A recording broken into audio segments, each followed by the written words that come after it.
Muito bem, dando continuidade, no nosso último programa, nós dissemos que a Igreja e o Estado estão se unindo nos Estados Unidos. Também falamos um pouco sobre a história dessa união, como isso começou, quais são as implicações, e estamos indo passo a passo nesse processo.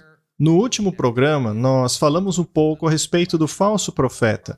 Nós meio que o identificamos como sendo os Estados Unidos, mas a gente simplesmente disse que era ele. E hoje nós queremos dar mais detalhes a esse respeito. Vamos abrir a Bíblia e dar uma olhada no dragão, na besta e no falso profeta para vermos com bastante calma quem é esse falso profeta, quais são suas características, para constatarmos que poder vingente no mundo hoje se encaixa com elas. Isso não é simplesmente achismo. Nós temos que analisar as características. Se fala como um pato, parece um pato e nada como um pato, então é um pato. Provavelmente é como um pato. Sim.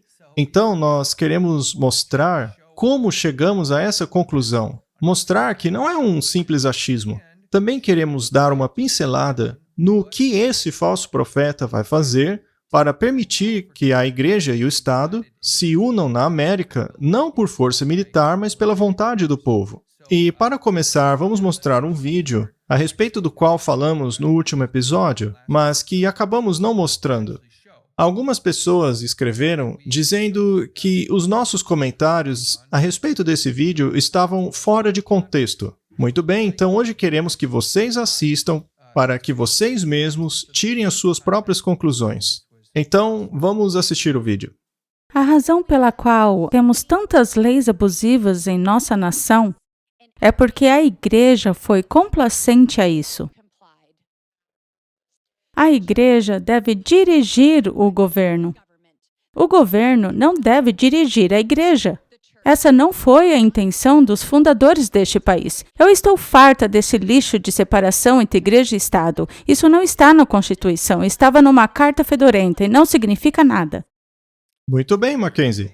O que você acha das declarações dessa moça? Ela está falando numa igreja, num púlpito, dizendo que a igreja deveria dirigir o governo. Como se tira isso do contexto? Eu acho que não tem como tirar isso do contexto. Ela é tão direta, tão clara e tão específica que não há outra maneira de entender o que ela disse. Ela disse que ela está cansada da igreja e do lixo do Estado. E isso precisa acabar. Essa coisa de igreja sobre o Estado é assim que deveria ser. Não está na Constituição. Ela é muito clara. E isso é muito proeminente nesse momento. Especialmente se eu pudesse chamar de lado conservador. Porque eles têm uma visão diferente. Agora, em nossa perspectiva, não é nem direita nem esquerda. Então, não estamos promovendo a esquerda ou a direita. Porque pensamos que eles estão certos agora, há problemas de ambos os lados. Porque discordamos de alguns dos valores da esquerda, mas também discordamos da remoção dessa separação entre igreja e Estado. Porque é exatamente disso que trata a Constituição, é exatamente sob o que a América foi formada. Foi separando-se da perseguição que a igreja teve sobre as pessoas e agora, aparentemente, estamos querendo desconsiderar totalmente isso e estamos querendo ter a igreja sobre o Estado novamente. E vamos voltar direto para a Idade das Trevas e algumas pessoas sabem disso, eu acho. Outras talvez não saibam o que estão dizendo. Elas pensam, Deus, de volta ao país, isso vai ser ótimo. Mas não vai ser tão bom assim. E aí está. Sim, e há pessoas dizendo que não existe essa separação específica entre igreja e Estado em nenhum lugar, que isso seria implícito. Mas no último episódio, nós vimos muito bem por que isso foi implícito. Foi por causa da perseguição da Igreja da Inglaterra e do Papado, que estavam perseguindo o povo de Deus ao mesmo tempo. E eles fugiram de lá justamente por esse espírito de perseguição. E uma outra questão é que algumas pessoas dizem que essa coisa de união entre Igreja e Estado não está acontecendo de verdade. Elas dizem que apenas nós estamos vendo isso acontecer. Mas a verdade é que não é bem assim. Nós estamos vendo o Boebert e aquele outro candidato ao governo da Pensilvânia dizendo exatamente isso. assim como muitos outros republicanos proeminentes. Eles chamam isso de a nova reforma apostólica. Nós vamos mostrar esse vídeo em algum ponto. Mas todos esses poderes estão começando a dizer essas coisas. E um outro ponto é que quando Noé começou a advertir o povo sobre o dilúvio por 120 anos, nada tinha acontecido ainda. No primeiro dia da pregação dele, não tinha ninguém falando a respeito daquilo. Ninguém sabia do que ele estava falando. Então, nosso objetivo aqui é antecipar para as pessoas o quanto antes possível a respeito dessa profecia. Não queremos que todos sejam pegos de surpresa. Talvez seja a primeira vez que você esteja ouvindo falar disso. Nós queremos mesmo ser os pioneiros dessa mensagem, para que quando as pessoas começarem a ver que há algo diferente acontecendo no mundo, a ver esse movimento de moralidade indo em direção a Deus, e em algum momento até mesmo coisas sobrenaturais começarem a acontecer, que elas não sejam arrastadas para isso, mas que, pelo contrário, vão à palavra de Deus. É somente a Bíblia que vai nos proteger desses enganos. É quase como se eu pudesse usar esse termo como uma síndrome patriótica de Estocolmo, que eles colocam nas pessoas porque eles te dão algo que você não gosta e então eles dão a você a opção de escolher. Não é necessariamente a opção certa, mas parece uma boa opção comparativamente. Mas essa opção só vai levar a um caminho que você não quer se juntar. Pois é, nós podemos agradecer à Revolução Francesa por esse sistema de esquerda e direita. Satanás gosta de jogar nos dois lados da coisa. Você sabe, Mackenzie, nós não estamos em nenhum lado dessa questão. Nós simplesmente queremos mostrar para vocês o que está por trás de certas coisas. Pois a verdade é que tanto a esquerda como a direita estão trabalhando unidas por um plano maior que Satanás está conduzindo. Ao mesmo tempo, nós não estamos dizendo aqui que só queremos secularistas no governo. Também não estamos dizendo que nossos governantes deveriam ser pessoas sem compasso moral. O que estamos dizendo aqui é que a consciência de cada um não deve ser ditada por um governo dirigido por uma igreja. Esse é o X da questão. Nós somos contra a imposição de princípios, imposição de consciência e adoração. Nós estamos advertindo que é nesse caminho que nós estamos indo. Nós não estamos dizendo que pessoas de fé não deveriam ocupar cargos públicos. O que estamos dizendo é que a história tem mostrado que quando a igreja dirige o Estado, nos moldes daquilo que mostramos no último episódio, isso sempre leva ao fim dos direitos individuais e da liberdade. Coisas que a Constituição e a Carta de Direitos defendem. Elas são em prol do indivíduo, mas quando uma igreja começa a dirigir o governo, dentro de um escopo específico de religião, todos os direitos do indivíduo são eliminados e tornam-se sujeitos ao bem comum. Ainda que digam que essas coisas ainda estão lá, elas sempre estarão submissas ao bem comum. Nós já falamos muitas vezes aqui a respeito dessa questão, já mostramos o que é esse bem comum e como ele se relaciona ao papado. Esse termo que é tão dito por aí hoje em dia está puramente ligado ao ensino social católico, às encíclicas papais, etc. Então, nós dissemos no último programa que as pessoas não acreditariam nessa mensagem. Eu vou ler mais uma vez uma citação do livro O Grande Conflito. Aqueles que têm apresentado as verdades da terceira mensagem angélica são frequentemente considerados meros alarmistas, e o que fazemos neste programa é pregar essa mensagem. Suas previsões de que a intolerância religiosa ganharia controle nos Estados Unidos, que a Igreja e o Estado se uniriam para perseguir aqueles que guardam os mandamentos de Deus, é considerada um absurdo infundado. É dito de maneira confiante que este país nunca se tornaria algo diferente daquilo que é, ou seja, o defensor da liberdade religiosa. Mas conforme a questão da imposição da observância do domingo é largamente agitada, o evento que há tanto tempo foi duvidado e desacreditado é visto se aproximando. E então a terceira mensagem produzirá um efeito que não poderia ter produzido antes. Então, as coisas das quais estamos falando aqui é chamada de absurdo pelas pessoas, mas conforme essas coisas começarem a acontecer, a mensagem terá um efeito profundo no planeta, muito mais do que está tendo agora.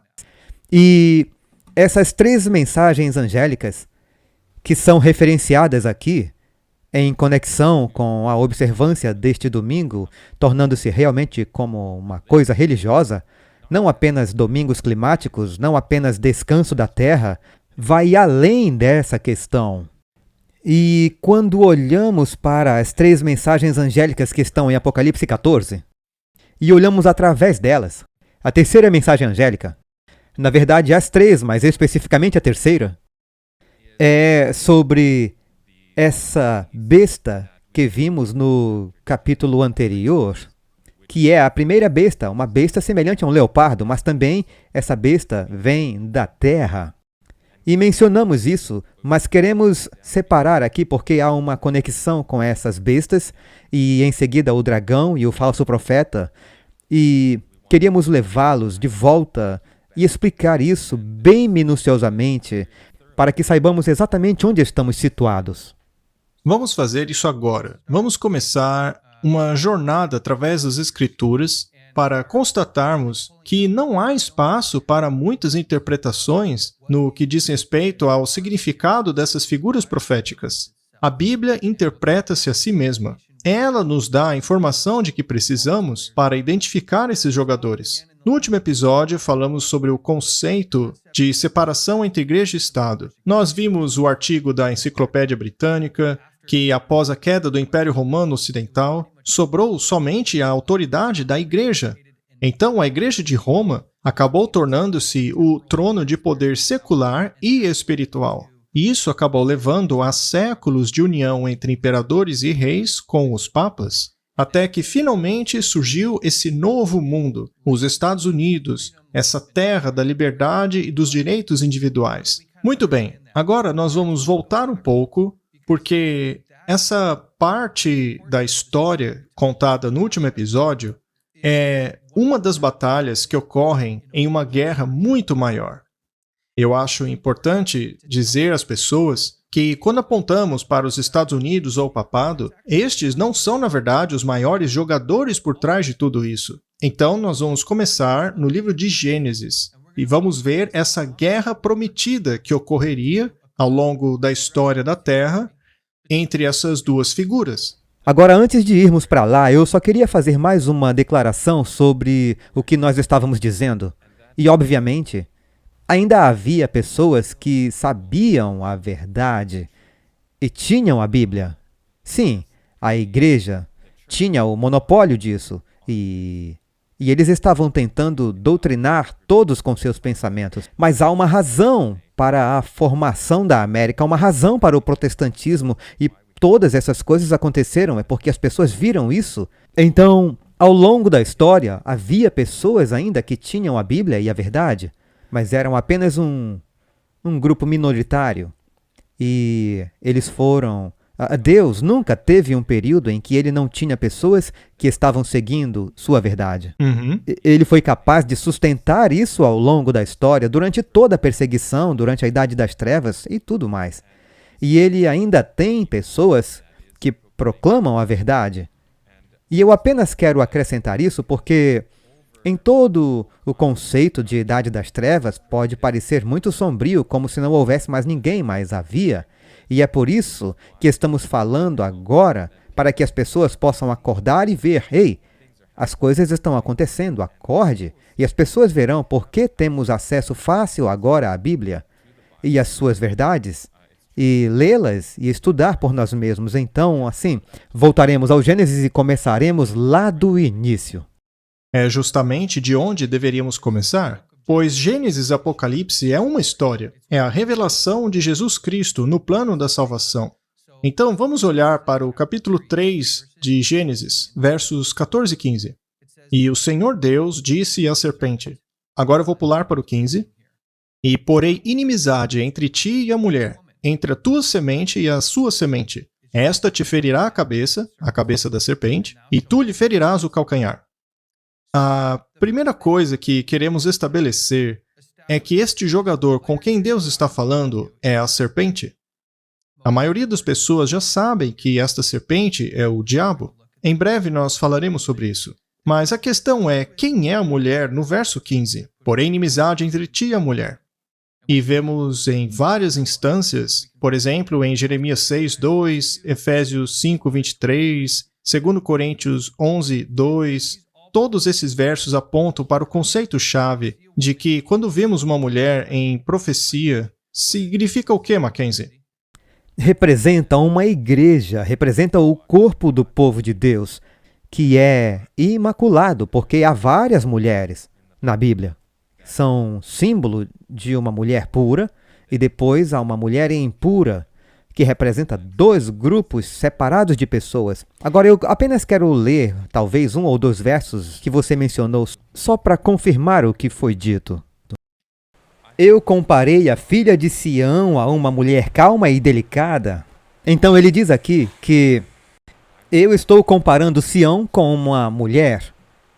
E então, diz em Efésios 5:23, porque o marido é o cabeça da esposa, assim como Cristo é o cabeça da igreja. Então vemos esses símbolos sendo usados em toda a Bíblia, seja no Antigo Testamento ou no Novo.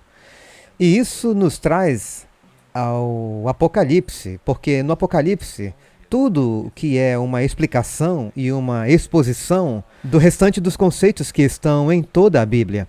Então, para entender o Apocalipse, precisamos obter nossas definições do resto da Bíblia. Então, é isso que estamos fazendo aqui. Isso nos leva ao Apocalipse.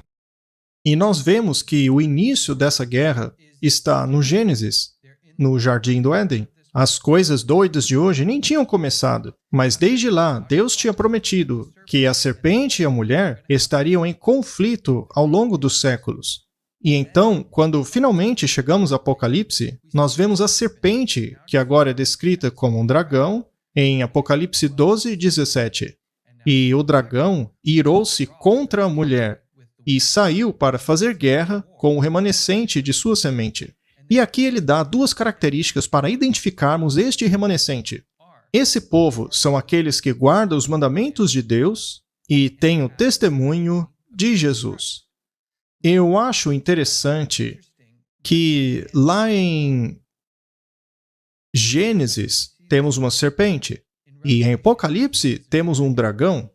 Será que temos algum verso bíblico que nos diz qual entidade é descrita tanto como dragão e uma serpente? Pois eu vi que nos nossos comentários, e aliás, vocês nos ajudam muito quando fazem comentários, quando compartilham, quando enviam isso para as outras pessoas. Nós lemos os comentários para ver o que vocês estão dizendo e agradecemos até mesmo aqueles que não concordam conosco, porque vocês estão aí avaliando, ponderando. Nós agradecemos por isso também. Então, um dos comentaristas disse que o dragão é o Vaticano.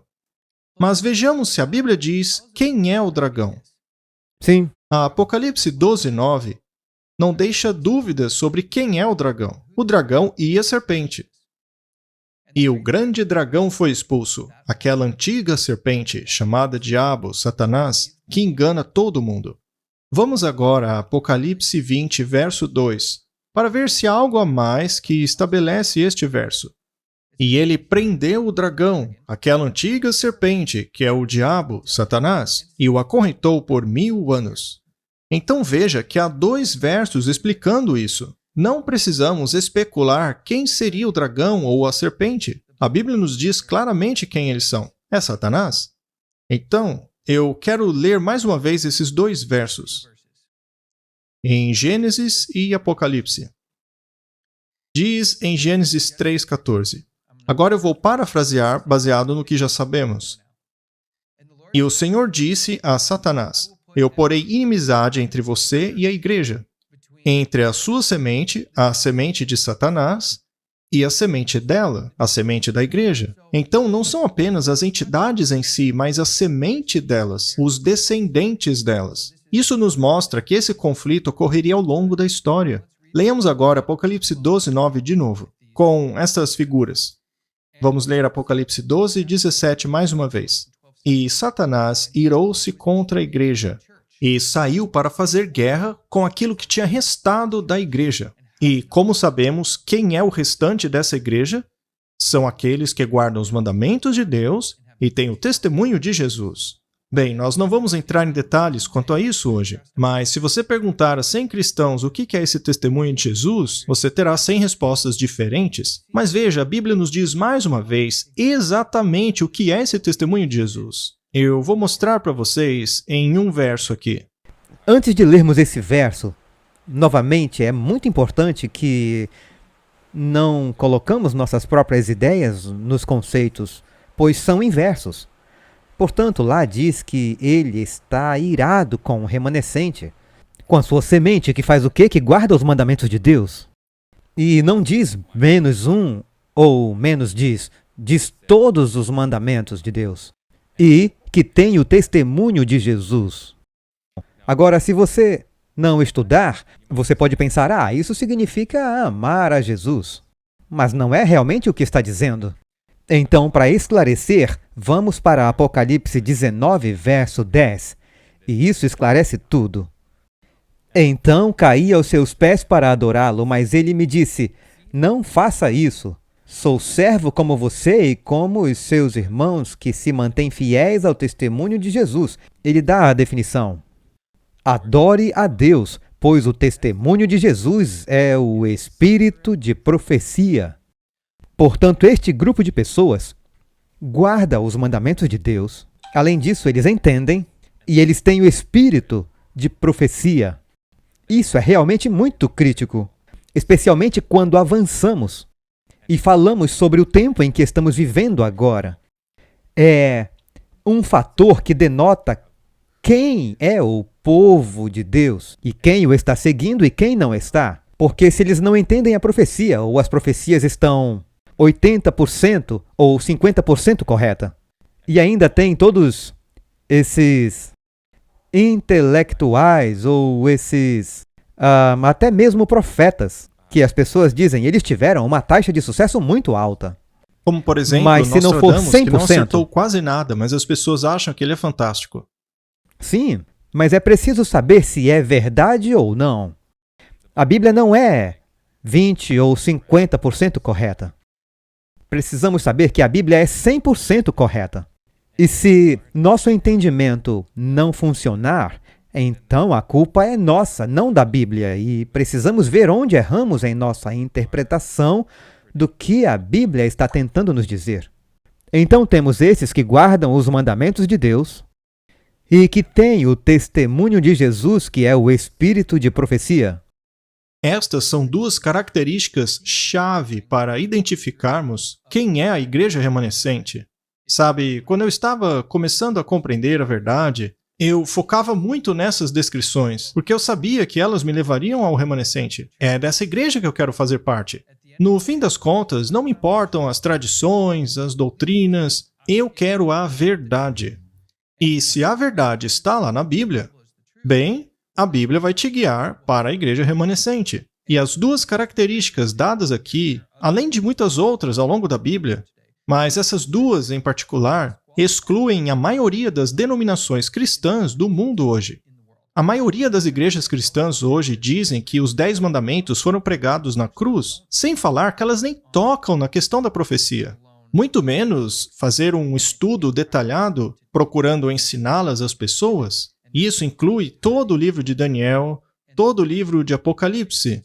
Algumas denominações dizem que esses livros nem devem ser lidos, enquanto o próprio Jesus nos disse para estudarmos. Portanto, se você quer ser parte da igreja remanescente, você tem que entender que é a Bíblia que diz, e não eu ou Mackenzie, mas é a Bíblia que diz que a igreja remanescente tem que guardar os mandamentos de Deus e ter o testemunho de Jesus, que vemos é o espírito de profecia. E para continuar sobre como conectar este remanescente e também conectar a mulher, se você olhar em Apocalipse 7, você tem esses termos muito semelhantes. Você tem esse grupo especial de 144 mil e diz que são virgens. Mas sabemos que não são virgens literalmente. Eles são símbolos do Apocalipse, essa é uma declaração profética. Então essas virgens significa que são mulheres, são a igreja. Mas o que é uma virgem? Significa que são imaculadas. Significa que elas têm essa doutrina verdadeira e correta. Então, essas virgens significa que elas estão guardando os mandamentos de Deus e elas têm a fé de Jesus, o testemunho de Jesus. E também não estamos dizendo aqui que é a guarda dos mandamentos que vai te salvar. Nós não somos legalistas. Não estamos dizendo que é a guarda dos mandamentos que te salva, no sentido de você merecer a salvação por guardá-los. Mas a Bíblia diz que a fé sem obras é morta. E qual é o sinal das suas obras? É que você faz o que Jesus fez. Será que Jesus ofendeu a lei? Será que ele pecou? Você sabe, a Bíblia diz que pecar é transgredir a lei. E essa lei é a lei de Deus, é a lei moral, a lei eterna, que está lá dentro da Arca da Aliança, debaixo do propiciatório, onde o sangue de Jesus foi colocado para expiação dos pecados daquele que quebraram a lei de Deus. Ele não tem pecado, e ele diz para eu ser como ele é. Ele disse que se o amamos, devemos guardar os mandamentos dele. Então veja que não guardamos os mandamentos para merecer a nossa salvação, mas nós os guardamos porque queremos nos parecer cada vez mais com aquele que nos salvou. Cristo tem que viver em mim. E uma vez que Cristo vive em mim, como eu vou me comportar afinal? Veja, as igrejas que guardam o domingo dizem que a igreja adventista do sétimo dia é legalista, mas perceba que eles nunca falam sobre santificação. E o objetivo da santificação não é justamente nos tornarmos semelhantes a Deus, cujo caráter está manifestado na lei dele? Então, no fim das contas, o que Deus quer é que sejamos como Ele. Por isso, Ele nos deu os 10 mandamentos, para que possamos comparar as nossas ações a eles e sabermos quando pecamos ou não. E como diz Paulo, sempre que cairmos, temos um advogado em Jesus Cristo. Então, Jesus não é uma licença para pecarmos, pois Jesus teve que morrer por causa do pecado. Certo, mas Jesus disse, se você me ama, guarde os meus mandamentos. Então isso é uma coisa muito clara que ele disse. Se você me ama, guarde os meus mandamentos. E nós não somos salvos porque fizemos as obras. É mais um barômetro que denota onde você está. Porque se você está quebrando os mandamentos, você não está conectado com Cristo. Porque se você fizesse e estivesse e amasse a Cristo, então você não estaria fazendo todas essas coisas. Então, não é fazendo as ações que você muda o seu estado, é porque o seu estado mudou e o seu foco mudou que você começa a fazer as coisas certas. Então, elas são quase um exemplo de onde você está, do que algo que você está fazendo para obter outra coisa. Sim, é isso aí. Mas eu não quero parecer repetitivo, mas é a Bíblia que nos diz quais são os parâmetros da igreja remanescente. E nas próprias palavras de Jesus, a lei de Deus faz parte de sua igreja. Eu concordando com isso ou não, é o que a Bíblia diz. Então, vamos de volta ao dragão. Nós aprendemos que existe uma guerra entre Satanás e a igreja de Deus. Então, a partir de agora, coloque tudo debaixo dessa lente. Não importa o papado, não importa a América. O que realmente importa é Satanás. Ele está por trás de tudo, manipulando as coisas. Agora veremos quem são os agentes de Satanás nesse plano. Vamos a Apocalipse 16, versos 13 e 14. E eu vi 3 espíritos imundos como rãs saírem da boca do dragão, da boca da besta e da boca do falso profeta. E o verso 14 diz, pois eles são espíritos de demônios. Nós já lemos esse verso aqui antes. Muito bem, já sabemos quem é o dragão. E podemos ver que esses 3 fazem parte do plano do dragão. Este evento em Apocalipse 16 já está bem no fim dos tempos. Ele é o clímax do plano do dragão, os últimos dias da Terra. E aqui ele tem 2 parceiros, 2 cúmplices de crime. Junto com o dragão temos a besta e o falso profeta. Então vamos analisar esses 2. Se eu puder pular, então tem aqueles sapos. E novamente, às vezes, se você continuar lendo, isso se autoexplica, você não precisa adivinhar. Então diz que esses sapos são espíritos de demônios. Agora sabemos o que isso representa, então temos o dragão. E agora, um dos pontos principais que vamos focar aqui é a besta e o falso profeta. Então o que é uma besta representada na Bíblia? Bem, não vamos simplesmente adivinhar, não vamos dizer, bem, uma besta é, sei lá, deve ser isso porque parece bom. Vamos conferir. e vamos para Daniel, que também é outro livro profético. Todos os livros da Bíblia são proféticos de alguma forma. Mas Daniel, capítulo 7, verso 17, vai nos dar uma das respostas. Esses grandes animais, que são quatro reis que se levantarão da terra. Então, não temos que adivinhar mais. Essas bestas representam reis, mas vamos continuar e vamos pular para o verso 23. Daniel 7, 23. Disse assim: o quarto animal será o quarto reino na terra, o qual será diferente de todos os reinos, e devorará toda a terra, e a pisará aos pés e a fará em pedaços. Não temos que adivinhar. Não precisamos. E relembrando daquele comentário que disse que o dragão é o Vaticano, eu gostaria de recomendá-los que permitissem que a Bíblia se interprete. As pessoas dizem que as bestas são indivíduos, e talvez sejam no sentido de reis desses reinos. Mas quando vamos a Daniel, vemos que lá é apontado por nome os 3 primeiros reinos da estátua. E vale salientar que isso aconteceu por volta de 550 a.C., muito anos destes reinos de fato se estabelecerem. O primeiro reino era Nabucodonosor, que por sua vez representa a Babilônia. Depois ele especifica as cidades dos Medo-Persas, que é o segundo reino. E depois ele dá até o nome da Grécia. Ele cita esse império por nome. Isso está em Daniel 8. E depois tudo o que ele diz a respeito do quarto reino é uma descrição de atributos. Ele menciona o chifre pequeno, outros atributos diversos. Sim, exatamente. Então, o nosso dever de casa é pegarmos esses atributos dados pela Bíblia e procurarmos na história quem se encaixa neles. Nós veremos aqui por que este quarto império tem que ser Roma, tanto a imperial quanto a papal. Mas vamos continuar. Nós temos essas descrições das bestas lá em Daniel, mas vemos em Apocalipse 13 a mesma descrição destes mesmos poderes. Vamos ver lá em Apocalipse 13, verso 2.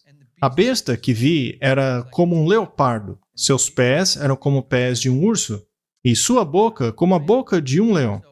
Antes de continuar lendo o verso, perceba que este reino tinha as características de um leão, um urso e um leopardo.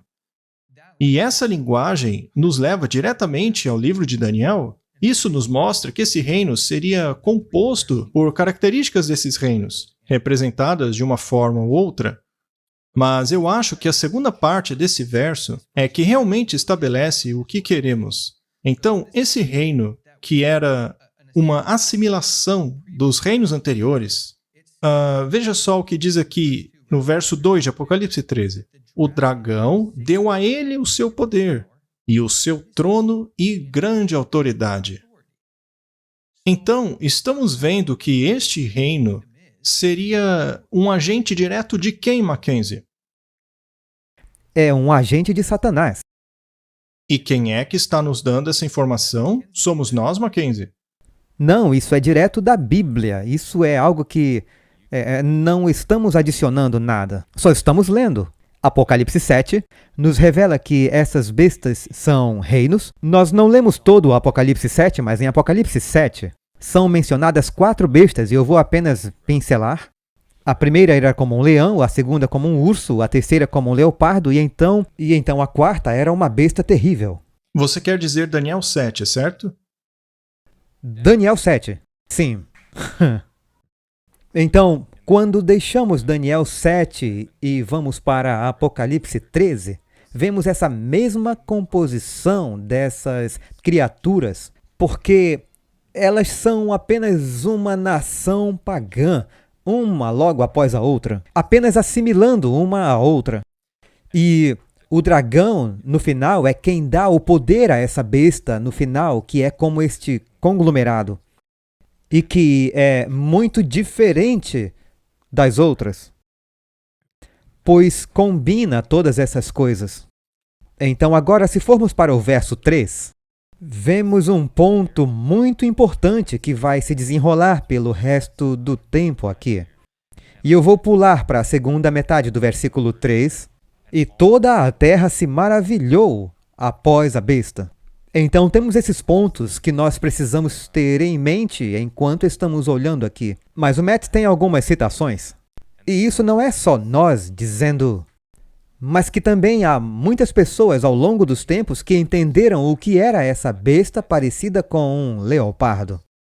Sim, então vemos que esse poder é um conglomerado. Sabemos que é um reino porque é uma besta. Sabemos que o dragão é Satanás. Nós vemos que esse reino perderia o seu poder ao receber um ferimento mortal, mas que eventualmente ele seria restaurado. E quando isso acontecesse, quando essa ferida mortal fosse sarada, quando ele recobrasse seu poder, diz aqui que todo mundo seguiria a besta. Muita gente diz que são apenas os adventistas que identificaram esse poder como papado, mas vou mostrar a vocês que isso é uma doutrina protestante. Não é só dos adventistas. Este é um comentário de John Gill, um batista de 1746, antes de qualquer interpretação moderna que temos hoje. Ele identifica esta besta como sendo a monarquia romana papal, ao Império Romano. E ele chega até mesmo a relacioná-lo a 2 Tessalonicenses, que diz que o anticristo viria segundo a obra de Satanás, afirmando que foi Satanás que deu a esse reino a sua astúcia, aquela antiga serpente, ensinando a ele as suas artes e truques para enganar a humanidade. Deu a ele poder para fazer sinais e maravilhas, e grande autoridade sobre o Império Romano, e reis e reinos dentro deste. Ele deu a ele sua autoridade como Deus deste mundo. Aquilo que Cristo recusou receber das mãos de Satanás, seu suposto vigário aceitou, até mesmo os reinos deste mundo e a glória dos mesmos. Ele tomou para si todo o poder do céu, da terra e do inferno, representado em sua tríplice coroa. Nós vamos falar sobre isso na instigação do diabo. Sendo assim, parece que ele não é o vigário de Cristo, mas o vigário do diabo. Não o sucessor de Pedro, mas o sucessor de Satanás. E este é apenas um reformador. É o John Gill, da Igreja Batista. Me permita ler outras coisas dos reformadores protestantes. Esta é uma citação de João Calvino. Algumas pessoas nos consideram muito severos e censuradores quando chamamos o pontífice romano de anticristo. Mas as palavras de Paulo em 2 Tessalonicenses não podem ser aplicadas a ninguém mais, ninguém menos do que o papado. Aqui temos outro reformador, Thomas Cranmer. Portanto, Roma é o trono do anticristo e o Papa o próprio anticristo. E posso provar isso por muitas outras escrituras, antigos escritores e fortes razões. John Knox, o Papa é o próprio anticristo, o filho da perdição de quem Paulo fala. Martinho Lutero. Nós temos a convicção de que o papado ocupa a cadeira do real e verdadeiro anticristo. Se você não luta com todo o seu coração contra o governo ímpio do Papa, você não pode ser salvo. Quem tem prazer na religião e adoração do papado estará eternamente perdido. Veja, Mackenzie, isso aqui não é doutrina da Igreja Adventista. É uma doutrina da Igreja Protestante. Não há questionamento de que a profecia ali de Apocalipse 13, com relação à primeira besta, é, sem sombra de dúvida, o papado da Igreja Católica Romana. Não resta dúvidas. É a história que nos mostra que ele se encaixa perfeitamente a essa profecia. Sim, há muitas evidências. Agora poderíamos fazer um podcast inteiro, ou 2 podcasts sobre por que o papado se encaixa em todos os critérios, porque há muitos outros versículos e critérios falando disso. Se localiza sobre 7 colinas, e o Vaticano fica nas 7 colinas. E muitas outras coisas, e todos esses outros reformadores protestantes, como são conhecidos, sabiam e entenderam isso. E essa é uma chave crítica para entender Apocalipse 16. Porque temos o dragão, temos a besta, e se identificamos erroneamente a besta, não temos uma pista do que vai acontecer e qual o objetivo de tudo. Mas se restringirmos isso agora, então temos esses sapos que são espíritos malignos, e temos o dragão, que é Satanás, e temos a besta, que é o papado, e só nos resta um, que é o falso profeta. Agora, infelizmente, estamos ficando sem tempo. Pois é, infelizmente o nosso tempo acabou mais uma vez. Nós queremos que os programas durem no máximo 1 hora. Não queremos arrastá-lo por muito tempo. Então, o que vamos fazer é parar por aqui e no próximo episódio nós falaremos inteiramente a respeito do falso profeta. Para aqueles que ainda não sabem, o nosso objetivo hoje foi mostrar para vocês que podemos ter certeza de que o dragão é Satanás e a besta, de Apocalipse 16, é o papado. Então temos o dragão e o papado. E agora que temos esta raiz, este fundamento, podemos seguir adiante para identificar quem é o falso profeta. Vamos analisar na história para tentar descobrir quem ele é. Dessa forma, poderemos identificar a sua ação no futuro, pois a Bíblia nos revela o que ele faria. A Bíblia nos diz o que vai acontecer. E se você não souber o que vai acontecer, é praticamente impossível que você consiga escapar desse engano. Então, nós queremos expandir esse tópico para o nosso próximo episódio e esperamos que você tenha gostado do que fizemos aqui hoje. Infelizmente, ainda não falamos do falso profeta, mas queremos dar a você o maior número possível de informação baseada na Bíblia. Não coloque a sua confiança em videozinhos, mas ponha a sua confiança no que a Bíblia diz. Estude-a por si mesmo. Assim você vai desenvolver um relacionamento com Jesus Cristo.